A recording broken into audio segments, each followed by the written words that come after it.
A hacking alert tonight concerning software giant Microsoft. Intelligence sources tell NBC News hackers previously linked to the Russian government are exploiting a vulnerability in its Windows operating system for cyber attacks. The same group U.S. intelligence believes is responsible for hacking the Democratic National Committee. As NBC News senior investigative correspondent Cynthia McFadden explains, Microsoft has been in the Kremlin's crosshairs for quite some time now. Over the last several months, Vladimir Putin has engaged in a series of provocative moves, according to the U.S. government, from interference in the U.S. election to nuclear saber-rattling.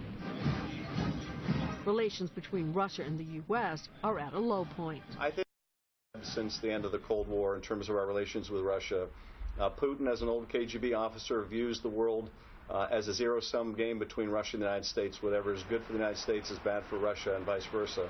And now Russia is opening up a new front, going after American companies. A senior U.S. intelligence official tells NBC News that Vladimir Putin is specifically targeting software giant Microsoft. Why? Not only because they are the most prominent American company in the IT space, but they are also known to the Russian people and businesses as an easily understood collaborator with U.S. intelligence. In a statement to NBC News, Microsoft says, "We don't spy on anyone. We don't work with any government to spy on others, and we never would."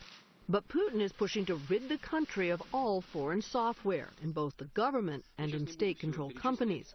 And it's already begun, with the Moscow city government weaning itself off Microsoft to be replaced by Russian products. If Putin gets his way, Microsoft Office and Windows will be banned. It is a signal that the Russians really mean business now about nationalizing the internet and making sure that they can create their own secure content.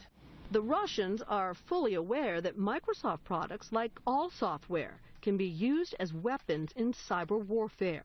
Just before Christmas last year, according to a sensitive U.S. Homeland Security document obtained by NBC News, the Russians used Microsoft Office attachments to shut down the Ukraine electrical grid.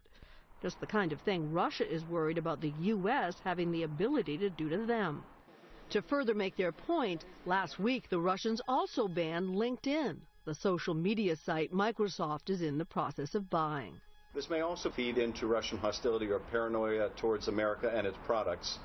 So part economic message, part bow, part attack on American IT, part protectionism, but all, I think, very consistent with the kind of escalation we're seeing from Putin.